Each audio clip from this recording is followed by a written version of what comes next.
iyi mwumva ni radiyo ijwi ry'amerika iravugira i Washington DC mu kinyarwanda no mu kirundi.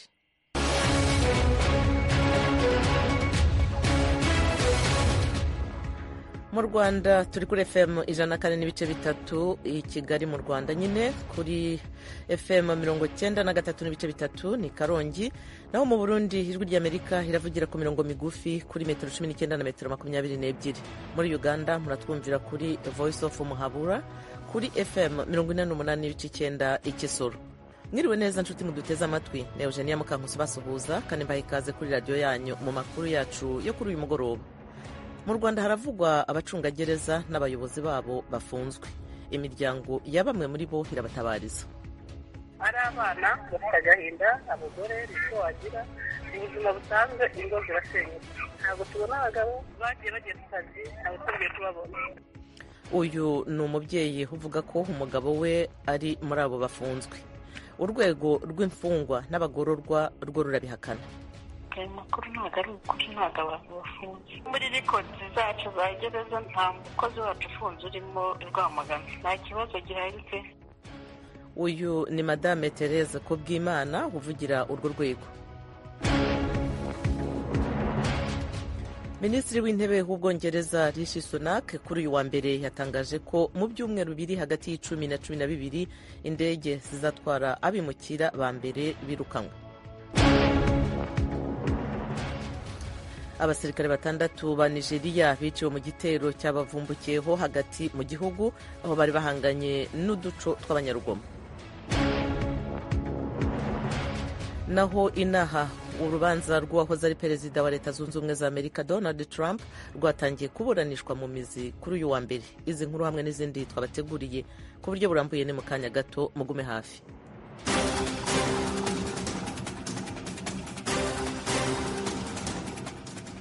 Turahera ku makuru avugwa hirya no hino ku isi. Abasirikare 6 ba Nigeria biciwe mu gitero cyabavumbukiyeho rwagati muri leta ya Nigeria aho bari bahanganye n'uduco tw'abanyarugomo. Inkuru mugezwaho na Oriane Tangishaka. Mu rwandiko rwashizwe ahabona n'igisirikare cya Nigeria ruvuga ko abasirikare batewe n'umugwi w'abagizi ba nabi baca batangura gutana mu mitwe ku munsi wa gatanu. Igisirikare cyavuze ko abategetsi 2 ba gisirikare hamwe n'abasirikare basanzwe 4 bahasize ubuzima, abandi basirikare 2 barakomeretse. Ubwo rwandiko rw'igisirikare rubandanye ruvuga ko igisirikare cishe abagizi ba nabi batari bake muri iyo migwi y'iterabwoba, bongera bafata bimwe mu bikoresho vyabo vy'ingwano. Haciye imyaka itari mike akarere k'uburaruko bushira uburengero gahanzwe n'ubugizi bwa nabi bukorwa n'abazi nk'ababandi batera ibigwati, bakica, bakongera bakanyuruza abanyagihugu kugira basabe imiryango yabo ingwati. Abo bagizi ba nabi barongera bagasahura amazu bakanayaturira. Abategetsi n'abakurikiranira hafi ico kibazo bafise amakenga ko iyo migwi itera ikomeza ubucuti bwayo n'abagwanyi b'abayisilamu bavuga ko bagwana intambara ntagatifu ya jihad bamaze imyaka 15 bakorera mu buraruko bushira ubuseruko bw'igihugu.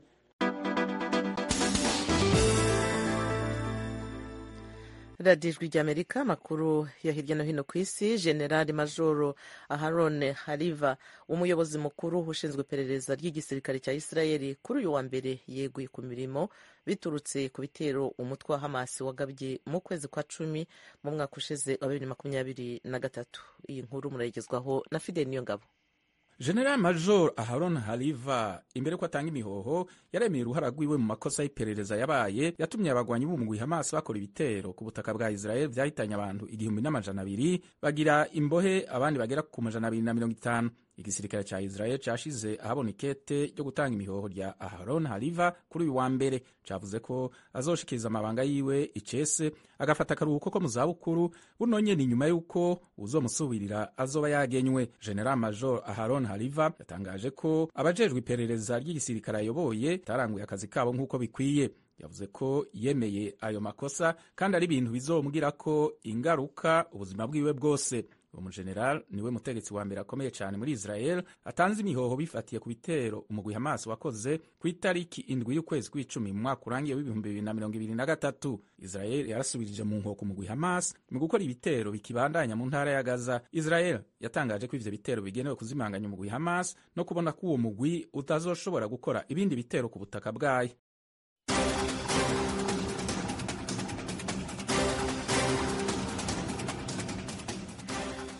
Ayo yaramwe makuru avugwa hirya no hino ku isi. Barakoze bagenzi bacu Oriane Tangishaka na Fidel Niyongabo bayatugejejeho.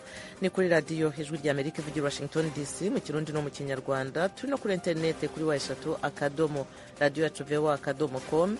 Mwajyaho mugakurikira aya makuru kuko turimo kugenda tuyabagezaho. Mwajya kandi no kuri YouTube na Facebook ni VOA radio yacu.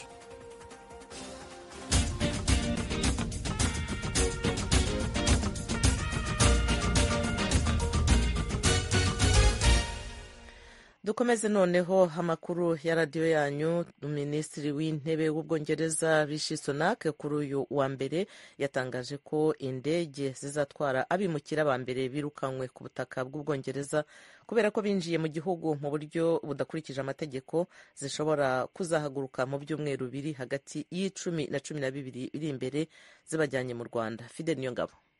Umushikiranganji wa mbere w'Ubwongereza Rishi Sunak yabitangaje mu kiganiro yahaye abamenyeshamakuru. Yavuze ko inama nshingamateka na nkenguzamateka bizoguma bikora gushika itegeko rirekurira abimukira binjiye ku butaka bw'Ubwongereza mu buryo butemewe n'amategeko birukanwa mu gihugu bakarungikwa mu Rwanda ryemejwe. Bitegekanijwe ko inama nshingamateka yihweza iryo tegeko mu mpera z'uyu munsi kuwa mbere. Rishi Sunak yasavye ko inama nkenguzamateka ihagarika kuzibira itegeko rirekurira abategetsi b'Ubwongereza kwirukana bamwe mu ariko barasaba ubuhungiro bakajanwa mu Rwanda. Ni mu gihe ariko arondera kubahiriza ivyo yemeye vyo guhagarika ubwato buzana abimukira mu Bwongereza mu buryo uciye kubiri n'amategeko. Sunak yabwiye abamenyeshamakuru ko igihe kigeze ko indege zigodeshejwe zitangura gutwara mu Rwanda bamwe mu bimukira basavye ubuhungiro mu gihugu ciwe. Rishi Sunak yatomoye igitigiri cabo vyitezwe ko birukanwa. Yamara yavuze ko biteguye ko imigambi yerekeye ico gikorwa iza yaratunganijwe. Yatangaje ko atasentare yo mu mahanga izo babuza kwirukana abimukira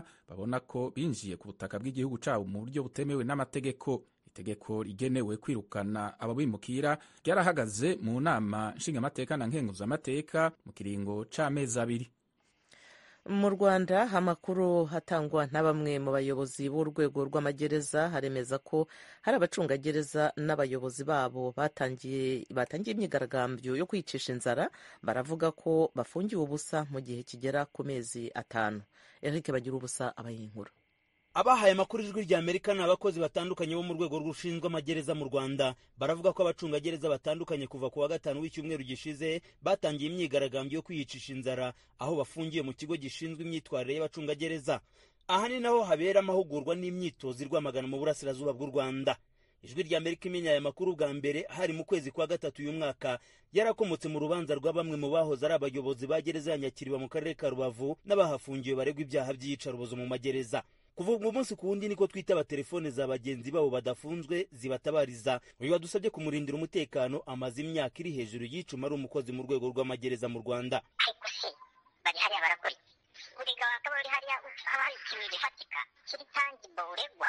Ikintu dusaba twe urumva bariya ni bagenzi bacu agenda aryamye ndatuje meze neza. Nanjye ni umwe mu bayobozi ariko uriya muntu yafungwa ariko gufunga undi ubusa noneho ukamara igihe kinini nka kiriya. Bamwe bafite ingo, abagore babo bafite za keredi, bafite ibiki, hariho ababyaye abagabo babo bafunze, hari abagiye mu bitaro abagabo babo bafunze, hari uwavanye n'inda banze kumutwara kwa muganga badakura n'itangazamakuru. Muri make ntabwo twishimiye uburyo treatment y'abacungagereza. Iyo uganiriye n'abacungagereza badafunzwe cyane abakora mu biro bikuru bakunda gushyira mu majwi umuyobozi mukuru wungirije w'urwego rw'amagereza mu Rwanda Madamu Rose Muhisoni bamwikoma ko abafata nabi. Uyu bakavuga ko n'umukuru yasa n'utamufiteho ijambo kuko bemeza ko afata ibyemeza akabivuguruza. Ijwi ry'Amerika ryabajije isoko z'amakuru zaryo zikorera mu rwego rw'imfungwa n'abagororwa niba hari icyo baba bazi cyatuma bagenzi babo bafungwa. Bavuga ko hari abazajya mu nkiko ngira ngo batari 20 ariko nta cyaha kirimo.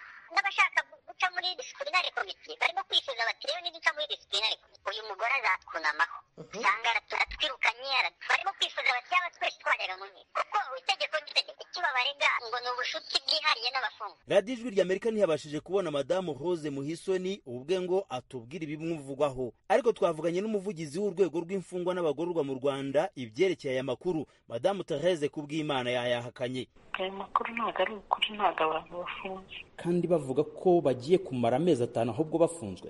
oya mujya muri records zacu za gereza nta mukozi wacu ufunze urimo Rwamagana, nta kibazo gihari pe. Uyu mubyeyi utifuje kugaragaza imyirondoro ye mu itangazamakuru yemereye ijwi rya Amerika ko atuye mu burasirazuba bw'u Rwanda mu karere ka Rwamagana. Avugana n'ijwi rya Amerika yahamije ko umugabo we w'umucungagereza afunzwe kandi ko baherukana mu ntangiriro z'ukwezi kwa 12.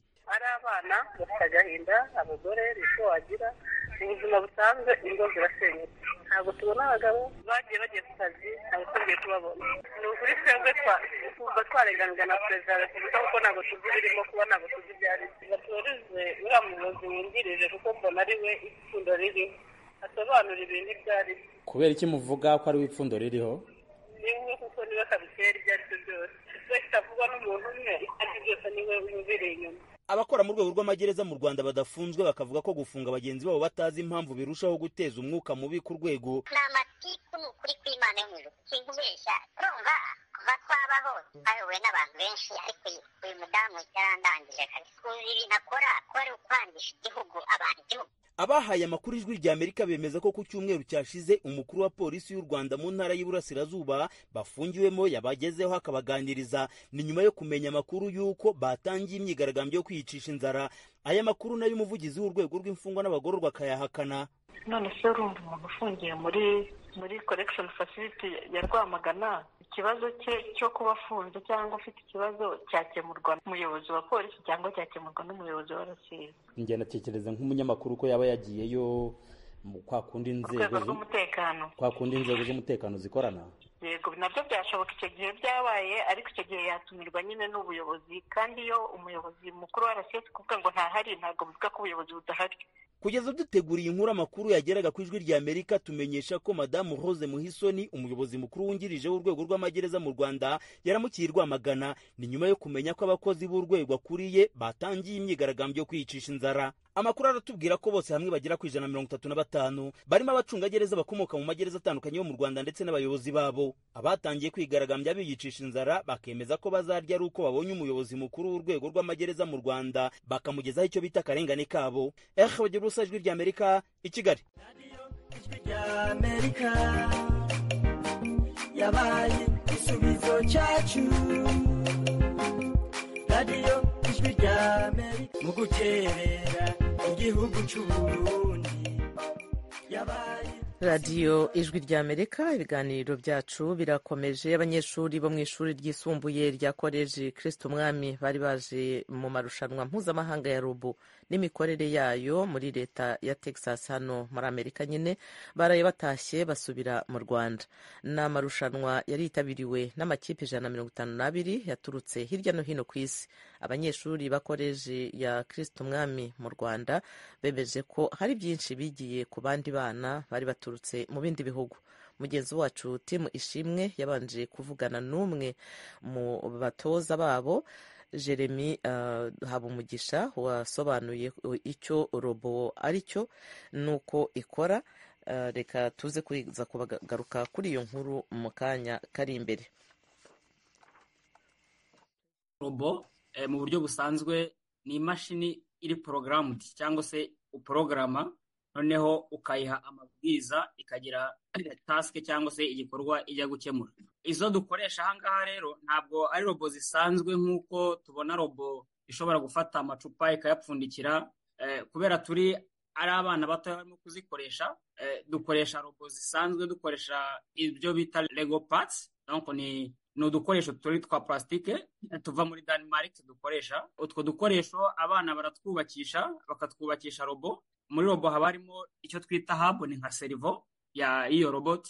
Noneho barangiza bagaprograma robo, yarangiza bakayiha task ijya gukora, iyo task ikayirangiza ikayikora. Intego tuba dufite ni kugira ngo bazubake na robo nini zishobora gukora ibikorwa byiza, bishobora gukemura bimwe mu bibazo isi irimo guhangana nabyo. Elias Gatete, umutoza w'ikipe yavuye mu Rwanda mu bintu bya robo, mutoza abana ariko mutoza abana bize kugira ngo bige gukora ibintu by'amarobo, bahera kuki? Bagomba kuba bafite ubumenyi bungana gute kugira ngo mubone ko ari ngombwa ko bashobora kuba bakwiga ibintu by'amarobo nk'ibi ngibi bakabyumva? Nk'abatoza ikintu tubafasha ni ukubaha umwanya, tukabayobora mu bijyanye na research, ibyo bakora coding ko ni kimwe mu gice gikomeye. Tukabafasha muri ibyo bya kubaka icyo twita attachment, ni ibice bagenda bafata bagashyira kuri robo kugira ngo ize kubasha gukora ibyo bayitumye. Ushobora kuduha nk'urugero rumwe rw'ubutumwa muba mwahaye izo robo kugira ngo zirangize?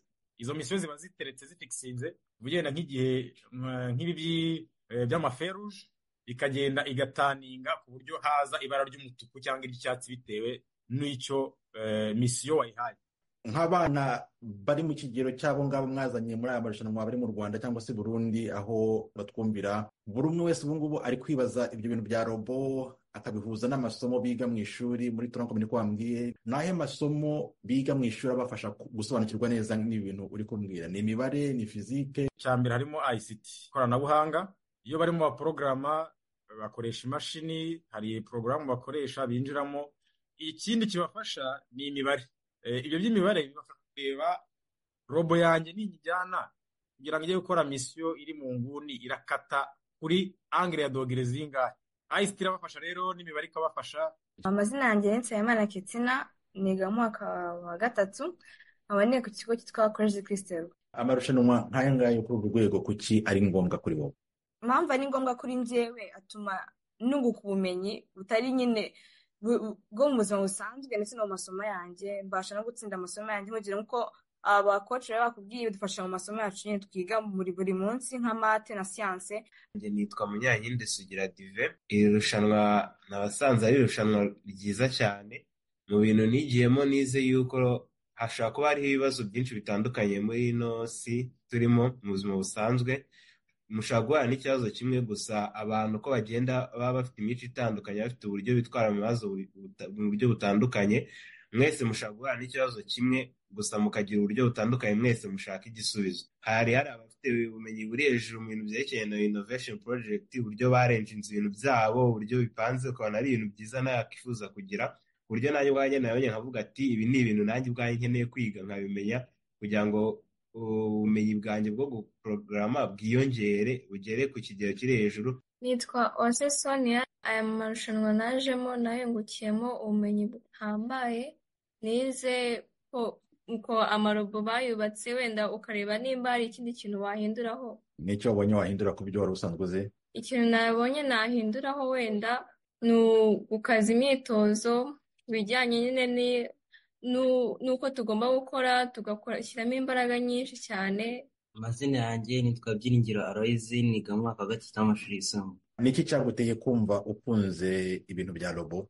Mu busanzwe njye nisanga mu bintu bya siyanse, njye no mu bintu by'amarobo naho nsanga harimo siyanse, imibare nayo nkumva ndayikunda kandi nkifuza kubishyira mu buzima busanzwe nkajya mbikoresha mu buzima bwanjye bwa buri munsi nkoresheje ibintu by'amarobo. Wumva abandi bana bari mu kigero cyanyu batabikora barahombye iki? Abana tungana bari mu kigero cyacu batabikora nakabaye mbashishikariza kubikora kuko ni ibintu byiza, bituma mubasha gukorera hamwe mukagira ubwenge muri siyanse na tekinoloji, kuko nibyo muri iki gihe tubona byigarurira isi nyine, tukajya tugendana n'ibihe nyine. Amazina yanjye banyita Asante Kaze Chris, niga mu wa 2 muri College de Christ. Ibintu bya robo byakujemo gute kumva bikunze? Ibintu bya robo ahambere nakundaga ibintu byerekeye kuri computer, numva mbigiyemo byazamfasha mu hazaza hanjye heza no kugera ku nzozi zanjye. Kuba waraje witabiriye no marushanwa ari ku rwego mpuzamahanga, n'iki wungukiyemo wumva ko izo nzozi zawe wifuza uzazigeraho? Rero na mbere nungutse ibintu byinshi kuri computer no mu buryo bwo gukoresha ikoranabuhanga, niga no ku buryo nasobanurira umushinga wanjye ku buryo wakumvwa na bose. dushimire rero abo bana n'abayobozi babaherekeje kandi tubifurize amahirwe masa mu masomo bafata. Mu Burundi abarobyi baroba mu kiyaga cya Tanganyika bavuga ko umusaruro w'amafi wagabanutse cyane kuva aho amazi yacyo atangiriye kwiyongera. Basobanura ko kubera imyanda ikomeje kuva hirya no hino amazi akandura, amafi akomeza guhunga. Inkuru tugezwaho na Thierry Ndayishimiye hari Kigali mu Rwanda. Kubera bya bicafu bice bimanuka bikaca bizibirana hamwe zirirwa zirara tugevuga kugira ingaruka mbi. Asha kubera iduga ry'amazi ubu mwimbo waragabanutse. Abo ni bamwe mu barovyi bakorera ku myanya itandukanye ku kiyaga ca Tanganyika baganiriye n'abakunzi b'Ijwi ry'Amerika, aho basigura ko muri kino gihe umwimbo w'amafi n'indagara ari muke cane bitewe n'iduga ry'amazi ya Tanganyika rimaze igihe ryibonekeza. Bavuga ko bitewe n'iryo duga ry'amazi hari imyanda igenda iva hirya no hino mu tugezi dutandukanye no mu banyagihugu ikamanuka mu kiyaga. Uku niko babisigura. Nk'ifi ziba hafi ngaho ku nkengera y'ikiyaga ku buryo bw'imicafu nk'izi nk'ukura zimanuka kubera ko hariho nk'ibi byatsi biri mu mazi bizikingira naho zugama akazuba naho zigira gutya kubera bya bicafu bice bimanuka bikaca bizibirana hamwe zirirwa zirara tugevuga kugira ingaruka. Ikibazo kirahari ku bijanye n'umwimbo mu kiyaga mu bisanzwe warapfungutse uri kuraraba mu n'imyaka irenganye. Uyu murobyi nawe avuga ko ubusanzwe amazi yo yabaye menshi amafi n'indagara byaca biba byinshi mu kiyaga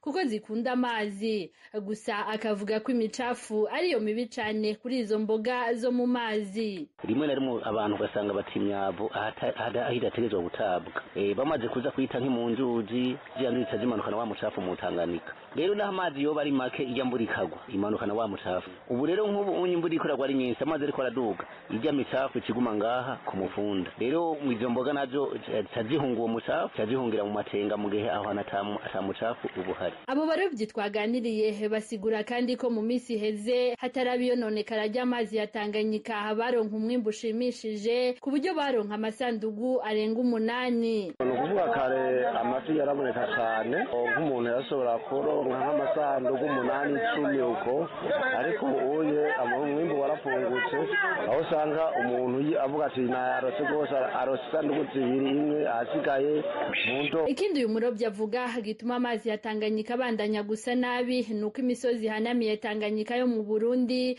usanga atabiti bikiharangwa. Iyo imvura iguye inkukura yose ikaruhukira muri Tanganyika. Naho kubijanye n'abafise amato akoresha igitoro mu kuroba bavuga ko ubwanwa bwafutse umunwa kuko usibye kuja mu mazi bakirirwa baroba bakabura no kuronka igitoro bibagora cane. Numva cyane na cyane ubona n'igitoro dukoresha gisigaye kizivye aho umuntu aza kukirondera akakibura yazana niyo bido agiye kukirondera kuri station bakavuga ati mwega barovyi ntituba kubera mukoresha amabido ngo dohereza imiduga kata twibaza natwe abarovyi tunone natwe abarovyi ubwo leta yobizi yuko mu gihugu cy'u Burundi hoba hariho abakoresha umwuga w'uburovyi usanga turiko turarondera isamagendo kubakividuye mu miduga ukazusanga nk'ibido yagurwa iri 80 uri kurayigura nk'J106 waza mu mazi ukacubura.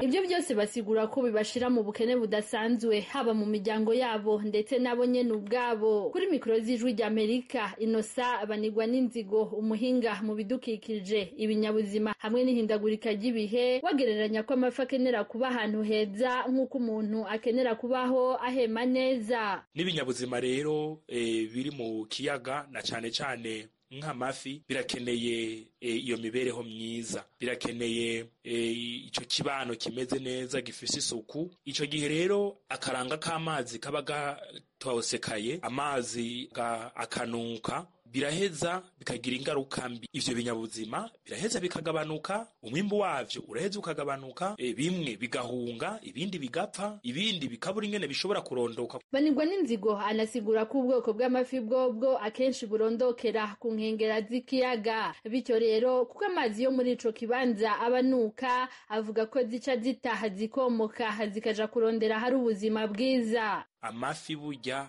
arondokera ku nkengera ku mubari w'ikiyaga ku mubari w'ibenga nk'abajya bagira ibinogo bororeramwo amafi nk'ubu uza gusanga nk'ahatari hake nk'ikiyaga Tanganyika inkengera zaco zicafuye inkengera zaco zinuka inkengera zaco ziriko imicafu ibora n'iyitabora biragora ko amafi aronkaho yigwiziriza hacakurikira rero igabanuka ry'umwimbu zimwe zigapfa mbere canke izindi zikagenda kurondera ahandi zishobora kurondokera. Uwo muhinga asigura kandi ko ubuzima bw'ibinyabuzima biba mu mazi kuri ubu bugeramiwe cane kuko amazi abandanya acafura umwimbu wabyo ukabandanya uba muke cane ivyo navyo bikagira ingaruka ku gihugu no ku benegihugu bari batunzwe n'ibiva mu mazi.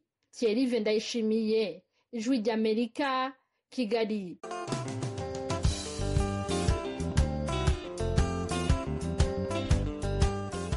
tugaruke rero hinaha muri leta zunze ubumwe za amerika urubanza rwahoze hari perezida wa leta zunze ubumwe za amerika Donald Trump rwatangiye kuburanishwa mu mizi yarwo kuri uyu wa mbere rwafunguwe n'ijambo ry'iriburiro ry'abashinjacyaha rigomba gukurikirwa n'iry'abavoka buregwa. Thomas Kamirindi abaye inkuru. Mbere yo kumva umushinjacyaha umucamanza yabanje abwira abaturage 18 bagize urukiko rwa rubanda bita jury mu cyongereza ko bagomba kuzaca urubanza bashingiye ku bimenyetso gusa ntibagomba kugendera ku muha cyangwa amarangamutima. Mu ijambo rye umushinjacyaha yavuze ko uru rubanza rushingiye ku cyaha no gushaka kugihishira uregwa atakoze rimwe, ati yabikoze inshuro nyinshi agamije guhisha icyaha cye n'ibyo abandi bafatanyije nawe. Umushinjacyaha yemeza ko mu 2016 ubwo Trump yiyamamarizaga bwa mbere umwanya w'umukuru w'igihugu yahonze amadolari 130,000 umugore uzwi ku izina rya Stormy Daniels ariko amazina ye nyakuri ni Stephanie Clifford kugira ngo aceceke ko yigeze kumubera ihabara. Uyu munsi umushinjacyaha yabwiye urukiko rwa rubanda ko hari undi mugore witwa Karen McDougal nawe wabaye ihabara rya Trump amuhonga amadolari 150,000 mu 2016 nawe kugira ngo abiceceke. Trump yangaga ko byose bimenyekanye byamutobera mu matora. Umushinjacyaha avuga ko atamurega kuryamana n'abandi bagore kandi yari afite uwisezerano, nta murega guhonga abaryamanye nawe, byombi nta cyaha birimo. Yasobanuriye urukiko rwa rubanda ko icyaha ari icyo kubeshya mu bitabo by'ibaruramari mu bucuruzi bwe, avuga ko amafaranga yatanze yaraye ku giti cye kandi ko yayishyuye umwe mu banyamategeko be. Ati binyuranyije n'amategeko agenga amatora, uregwa Donald Trump yayoboye umugambi wari ugamije icyaha cy'uburiganya mu matora yo mu 2016 amaze kubikora yarabihishe. Umushinjacyaha yabwiye urukiko ko azabitangira abagabo n'ibimenyetso birimo n'amajwi ya Trump ubwe mu nama zo gucura uwo mugambi. Ashoje umwe mu bavoka ba Trump yahawe ijambo, ati Perezida Trump niko amwita ni umwere, nta cyaha na kimwe yigeze akora, nta ruhare afite mu kwishyura ariya mafaranga yose. Umushinjacyaha ntiyakagombye kuba yarazanye iki kirego. Yongeyeho ko nta kibi kiri mu gushaka kuyobya amatora. Yikomye kandi umwe mu bagabo ubushinjacyaha buzahamagaza mu batangabuhamya witwa Michael Cohen, avuga ko ari umunyabinyoma kabuhariwe. Kwishyura bariya abagore babiri byanyuraga kuri Cohen wabaye umunyamategeko nkoramutima wa Donald Trump imyaka 12 kuva mu 2006 kugera mu 2018. Cohen yafunzwe imyaka 3 muri gereza yo ku rwego rw'igihugu kuva mu kwezi kwa gatanu 2019 kugera mu kwa 11 2021. Yazize ibyaha na ubwe yaburanye yemera birimo kutishyura imisoro ya leta no kuriganya amategeko agenga amafaranga y'umuntu wiyamamaza abibwirijwe na Donald Trump kugira ngo bayobye amatora yo mu 2016. Avoka wa Trump yabyibukije urukiko ashaka kwerekana ko umunyabyaha nka Cohen adakwiye kwizerwa. Yavuze kandi ko ntacyo ubuhamya bwa Stormy Daniels butwaye. Daniels nawe ubushinjacyaha buzamuhamagaza mu batangabuhamya babwo. avuga ko Daniels hari byinshi adasobanukiwe mu byo Trump aregwa. Yashoje asaba abagize urukiko ati ndabasaba kuzita mwitonze ku buhamya bwose buzatangwa kandi muzakoreshe ubushishozi. Yongeraho ati nimubikora gutyo urubanza ruzihuta cyane kandi Trump azaba umwere. Donald Trump yari yicaye mu cyumba cy'iburanisha, nta burenganzira afite bwo kugira icyo avuga, ariko asohotse yagiye imbere y'abanyamakuru asubiramo ibyo yamye avuga kuri uru rubanza. Ati ibi ni ugushaka guhigahiga wa muvubyi wabujije imvura kugwa, ni ukwivanga mu matora, barashaka kumbuza kwiyamamaza. Naho abanyamakuru bari imbere mu cyumba cy'iburanisha mu rukiko ntibemerewe gufata amajwi, amafoto cyangwa amashusho, bemerewe kwandika gusa. Urukiko rwasubitse iburanisha rumaze gutangira kumva umutangabuhamya w'ubushinjacyaha wa mbere. Ruzasubukura imirimo yarwo ejo. Urakoze cyane Thomas kudukurikiranira iyo nkuru. Ni naha dusoreje ibiganiro byacu. Tubashimiye mwese ko mwateze amatwi. Mugire